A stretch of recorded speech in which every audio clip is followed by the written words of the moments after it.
El Señor les bendiga, hermanos y hermanas. Les saludo con la paz del Señor en este hermoso día. Hoy, siendo el último video devocional sobre el tema de la familia, muy agradecido con Dios por todo lo que Dios está haciendo, por sus bendiciones, por su gracia, por su misericordia, por su bondad y por su poder. Hoy quiero hablarles, hermanos, siempre sobre el tema de la familia, sobre las promesas de Dios. Cuando uno experimenta a nivel de familia tiempos difíciles, contratiempos, malas decisiones, errores, problemas que se presentan, usted y yo lo sabemos muy bien, hermanos. La familia, como lo he dicho a lo largo ya de 8 días, en el sermón del domingo, en el tema de la familia para el grupo pequeño, en los videos devocionales, es algo que es muy atacado por el mundo, por el diablo y por muchos intereses que tienen como propósito la destrucción de la familia, los valores, socavarlos, y eso lo vemos en el aumento tan terrible de divorcios, de destrucción familiar de los hijos. 1 de cada 4 niños que nacen en América Latina nace sin un papá, va a ser criado solamente por su mamá, y esto pues tiene sus consecuencias a futuro. Así que el tema de la familia, hermano, es algo que tenemos que entender, que cuando alguien hace algo por su familia, está haciendo la voluntad del Señor. La gente siempre tiende a preguntarme, y es un tema que un día les voy a hablar: pastor, ¿qué es estar en el centro de la voluntad de Dios? ¿O qué es estar en la voluntad de Dios? Bueno, estar en la voluntad de Dios no es un estado pasivo. Estar en la voluntad de Dios es un estado activo. Es hacer cosas que sean la voluntad de Dios. Y si algo usted puede estar seguro que es la voluntad de Dios, que usted y yo hagamos, y que cuando lo estamos haciendo la voluntad de Dios, es cuando hacemos algo por mejorar nuestra familia, por sanar nuestra familia, por traer bendición a nuestra familia. Así que cuando usted quiera saber qué es estar en la voluntad de Dios, en resumen, aunque un día les prometo hablar de un tema bien amplio sobre eso, estar en la voluntad de Dios es hacer lo que el Señor dice que hay que hacer, lo que es la voluntad de Dios que tenemos que hacer. Fíjense ustedes, hermanos, que cuando uno estamos hablando y mira uno las situaciones que hoy se están viviendo a propósito de esta pandemia, de lo desconcertante que es, las noticias por aquí y por allá, lamento profundamente, y ya yo estoy empezando a prepararme. No estoy preparándome, entiéndame esto, hermano, no estoy preparándome para cuando abramos el templo, porque yo no sé cuándo vamos a abrir el templo, yo no sé en qué circunstancias vamos a abrir el templo. Y como lo he dicho en reiteradas ocasiones, vamos a sujetarnos al gobierno de nuestras naciones en cuanto a cuándo no podemos abrir. Pero cuándo vamos a abrir no será una directriz del gobierno la que lo decida.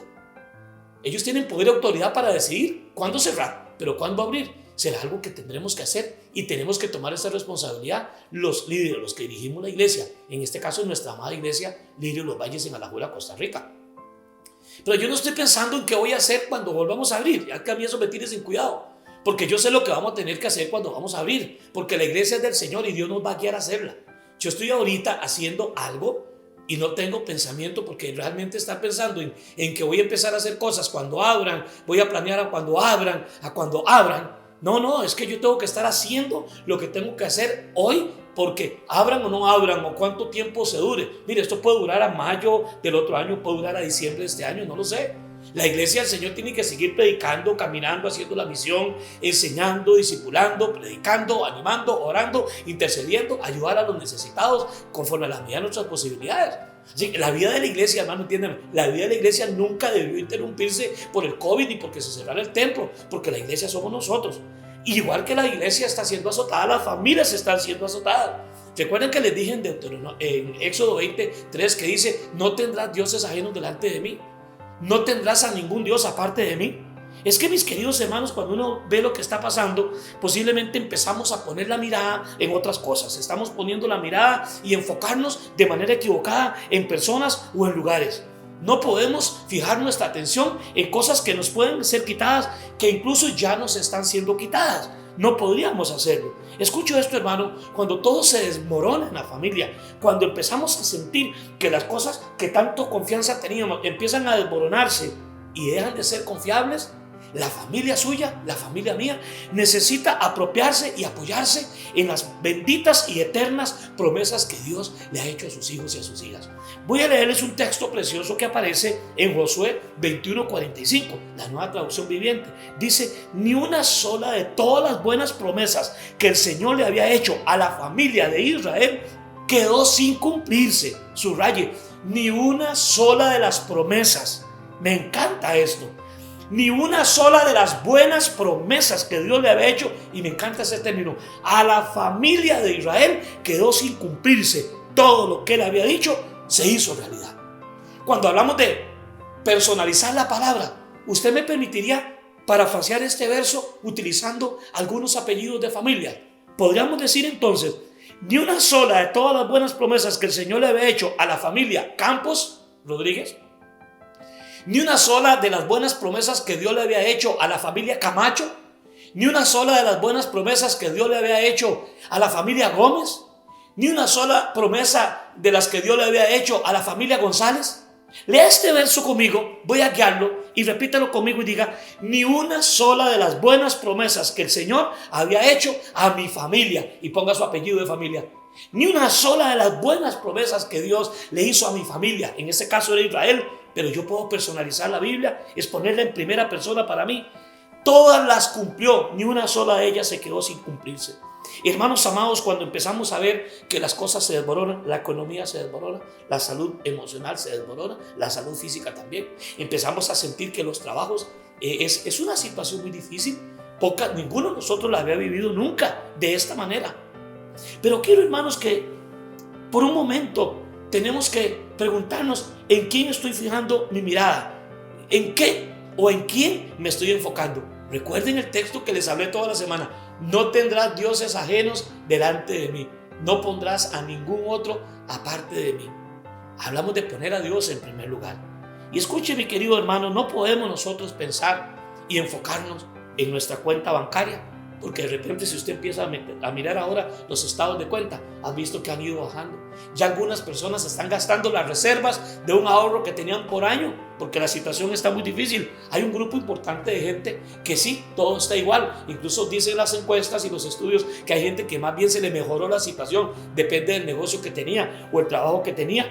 Pero hay algo que usted y yo tenemos que entender, hermano: no podemos poner ni nuestra cuenta de banco como un Dios delante de nosotros, ni siquiera nuestras capacidades para salir de problemas, como otras oportunidades que nuestra personalidad chispeante y activa nos hizo salir de embrollos, nos hizo salir de situaciones diferentes, ni mucho menos en nuestra apariencia con la cual muchos han alcanzado el éxito por su ministerio, por su manera de predicar, por el tamaño de la iglesia. No es eso lo que ahorita usted y yo podríamos fijarnos, porque muchos están notando que lo que estaban teniendo antes, voy a hablar a nivel ministerial, conozco muchos pastores, yo he seguido trabajando con pastores, yo atiendo alrededor más o menos de más de 200 pastores, yo todavía sigo ayudando iglesias, ayudando pastores, más la iglesia local donde estoy, y es lo que ellos nos cuentan: aquello era un espejismo, aquello que pensaron que era la salvavidas, aquello que pensaron que ya llegué a la cúspide del ministerio, ya nuestra iglesia alcanzó todo. Se dan cuenta en esta pandemia que no era tan real, que no era tan cierto lo que había pasado o lo que estaban viendo. Tampoco el dinero, que muchas veces nos sacó de apuros. Ahora el dinero está escaseando y hay cosas que el dinero no está resolviendo en este momento. ¿Cuánta gente con dinero, con posibilidades de ir a un hotel una semana todo incluido, con viajar a Disney, con viajar a Las Vegas, con viajar a un crucero por el Caribe? Tienen el dinero, pero el dinero no puede usarse. ¿Por qué? Porque los aeropuertos están cerrados, los puertos están cerrados, los países están cerrados. Entonces vemos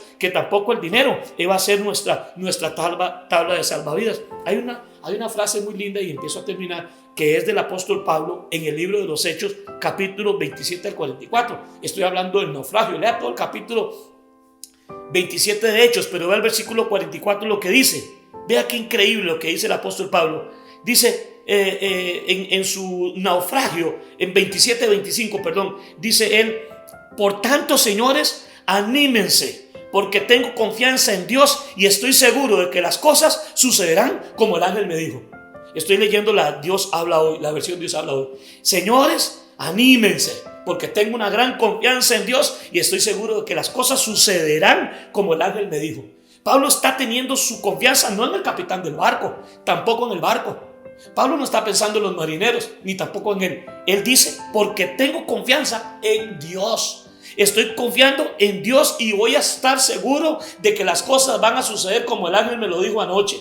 O sea, Pablo está poniendo su confianza en Dios. En el momento en que el barco se va a hundir, preso injustamente, iba a ser llevado ante el César, todo lo que le pasó, el apóstol Pablo dice: mi confianza está puesta en Dios, no está puesta en el capitán de este barco, no está puesta en esta nave. Porque vean lo que dice el versículo del 44 que antes les dije. El apóstol Pablo dice: y que los demás siguieran sobre tablas o en pedazos del barco, así llegamos todos a salvo a tierra.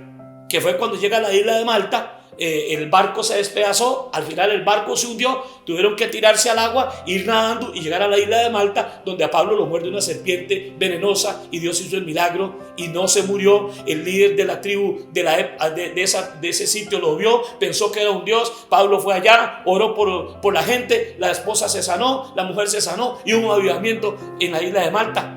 Ahí llegó Pablo, pero oigan la seguridad de él. Oiga cómo dice: primero, tengo confianza en Dios, anímense, porque Dios va a cumplir su palabra tal y como lo hizo. ¿Se acuerdan la cita que les leí de Josué? El buen Dios cumplirá sus buenas promesas que le hizo a la familia. Y ponga su nombre, diga conmigo ahí donde estás y dígale a los tuyos: Dios va a cumplir sus buenas promesas con nuestra familia, con la familia Campos, con la familia González, con la familia Fernández, con la familia Carvajal, con la familia Rodríguez. Póngale el apellido. Dios va a cumplir sus promesas, como dice textualmente, con la familia de Israel. Pero tú puedes poner ahí la familia tuya.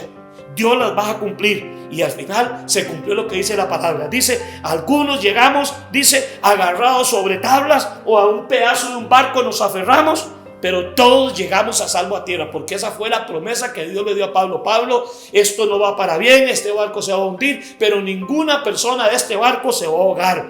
Pablo tenía su confianza y su seguridad en las promesas de Dios. Cuando hay una tormenta en nuestra vida, el único que a usted y a mí puede sostenernos en medio de esta tormenta es Dios y su bendita presencia. ¿Recuerdan en el Salmo 23 cuando dice: aunque ande en valle de sombra de muerte, no temeré mal alguno, porque tú estarás conmigo? Es agarrarnos de la presencia de Dios, independientemente si la sientes o no. La gente me dice: pastor, es que no siento la presencia de Dios. No tienes que sentir su presencia para que eso valide si Dios está contigo o no. Dios está contigo, Dios está con tu familia, sientas tu presencia o no. Tienes que confiar en Dios y decir: Dios va a cumplir su palabra, Dios va a cumplir al pie de la letra. No dejará de cumplir ni una sola de las promesas que el Señor le hizo a la familia de Israel. Termino leyendo este devocional porque me emociona este versículo. Ni una sola, diga conmigo, ni una sola. Hermano, oiga qué belleza, ni una sola de todas las buenas promesas que el Señor le había hecho a la familia de Israel quedó sin cumplirse. Todo lo que Él había dicho se hizo realidad. Todo lo que Dios dice en su palabra se va a hacer realidad. Pero va a depender, hermano, ¿a quién ponemos delante de nosotros? Si tenemos muchos dioses, el Dios del dinero, el Dios de la cuenta de banco, el Dios del trabajo, la esposa, el novio, el amigo, los viajes, la casa, los carros, los paseos, ese es el Dios. Ninguno de esos te va a salvar en tiempo de tormenta. Ninguno de esos te va a salvar. Pero cuando tú y yo ponemos la mirada en Cristo, cuando tú y yo lo ponemos a Él de primero, como el único, como la máxima autoridad de nuestras vidas, como el número uno sobre la base de nuestra familia en Dios, entonces podemos decir con toda confianza: confío en que Dios va a cumplir todas las promesas que Él ha hecho a mi familia. Que Dios les bendiga. La próxima semana trataremos un tema diferente sobre la importancia de la Biblia en la vida del creyente y obviamente en la vida de la familia. Abrazos y bendiciones.